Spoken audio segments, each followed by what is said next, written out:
Sungold released the Galaxy Warriors sometime around 1983, but shortly after release, two of the figures named Rahh and Deevil were removed from the line.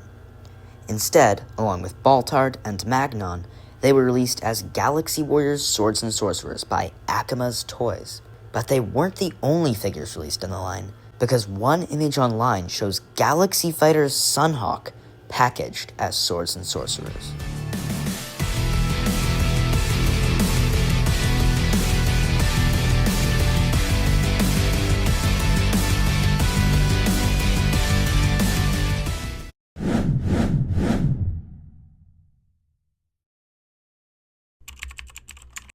Before I start this video, shout out to my good friend KR Retro Figures on both YouTube and Instagram for helping me research this Galaxy Warriors mystery.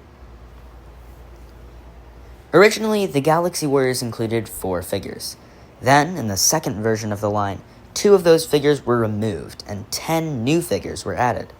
In this video, I'll go over the timeline of the Galaxy Warriors releases, but if you want more detail into the line's versions, let me know in the comments.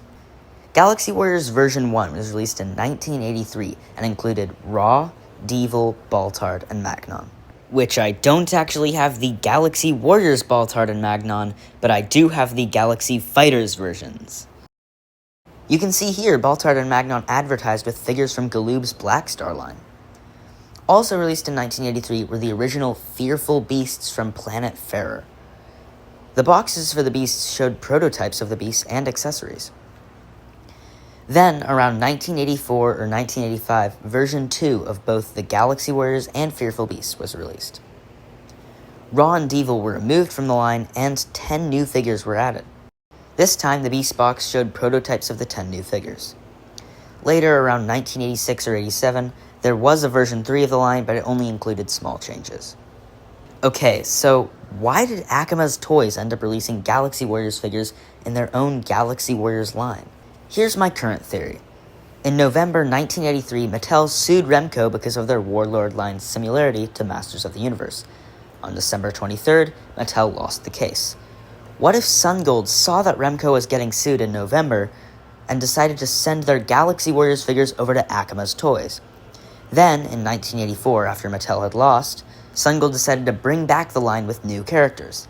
They got rid of Rahh because of his similarities to He-Man, and modified Deevil's head mold and color scheme to create Thor and make him less like Skeletor. This makes sense to me, but what's Sunhawk doing in this line? This question only gets more confusing when we look at Swords and Sorcerers ads. At first, this ad seems normal, until we look further down. In Swords and Sorcerers packaging, we see the Demon Fighter and Pegasaurus, which are 2 Galaxy Fighters beasts. Then, we see the Castle of Doom, which was an unreleased Galaxy Fighters playset pictured on some card backs. And there's Swords and Sorcerers costumes? We see what seems to be Rahh but named Magnon, and Baltard with a Galaxy Fighters accessory. He has the Skull Shield from Galaxy Fighters and the Axe from Galaxy Warriors. Then we see a costume of Galaxy Fighters Magnon with the name Rahh. These are way too many connections to Galaxy Fighters. Then we have this ad, which actually shows the Magnon and Baltard costumes, as well as a Pegasaurus costume.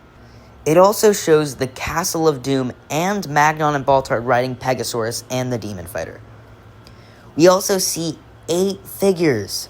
These figures all have Galaxy Warriors accessories, except Magnon and Baltard, who each have Fighter's armor. The figures shown are Galaxy Warriors Anubi, a possibly Warriors but also possibly Fighters Baltard, a Galaxy Warriors Sawhack, and Galaxy Fighter Iguana on the top row. Galaxy Fighters Maceape, Galaxy Fighters Sunhawk, Galaxy Fighters Centurn, and Galaxy Warriors Magnon on the bottom row. These 8 characters are actually the same 8 characters released in version 1 of Galaxy Fighters, although these are actually the prototypes of those figures.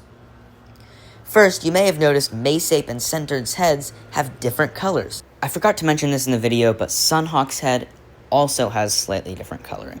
It looks like Maceape has a red and silver helmet, and Centurn's helmet is gold and red. Also, it seems they used Galaxy Warriors Anubi, Baltard, Sawhack, and Magnon instead of their Galaxy Fighters versions, like Cobra instead of Sawhack.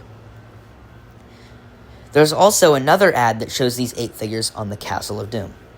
This video will surprisingly have somewhat of a conclusion, but I'd also like to add that this seemingly Galaxy Warriors version 2 ad shows Baltard with a Galaxy Fighters head mold and axe, which is really confusing. And if you're wondering why I believe this is version 2, you can see a bit of the Sungold Made in Hong Kong stamp on Yig's leg. We've looked at Acamas Toys and Swords and Sorcerers, but now let's look at Sewco and Galaxy Fighters. Earlier Galaxy Fighters releases will include the Sewco stamp and name on the card, unless distributed in the United States, in which case it would have either a Madison stamp or say it was distributed by East West. East West actually distributed a lot of Galaxy Warriors bootlegs, as here's an action figure and on the back, distributed by East West. But in later releases, the Sewco stamp and name would not be present on the card. Instead, they would sometimes say Solidco. It seems Sewco's name was actually changed to Solidco around version 3 of Galaxy Fighters, as I've seen this Solidco ad using the Sewco logo. Before I look into the ad, the logo is SS, so could it stand for Sewco Solidco? Also, I don't know where else to put this, but I did find this logo from 2020 for the Strategy Guys, which is a modified Sewco Solidco logo. At first, I actually thought it was the same thing, but there are a few differences changing it from SS to SG, making it probably just legal. Anyway, this ad shows a lot. First, I noticed there's a Galaxy Fighters Magnon, which was first released in version 3. We also see a Madison Wrestling Champion's Ivan the Snake Man, which must be manufactured by Solidco. Next to it is an MX Space Robots Colonel Stan, which from this ad we now know was a Solidco line. And next to that is an Acamas Toys Automan figure. Yes, an Acamas Toys figure. Also, what's interesting is the MX Space Robots line uses a lot of parts also used in Acamas Toys Exchangers line, and is basically a spin-off line. The other 3 figures were Goliath, David, and Judah figures. These aren't really important to this video, but are worth mentioning. So, what's with all the Sewco, Solidco, and Acamas Toys connections? Well, I saw a post on Instagram that claimed Solidco is a subsidiary of Acamas Toys, which would make a lot of sense.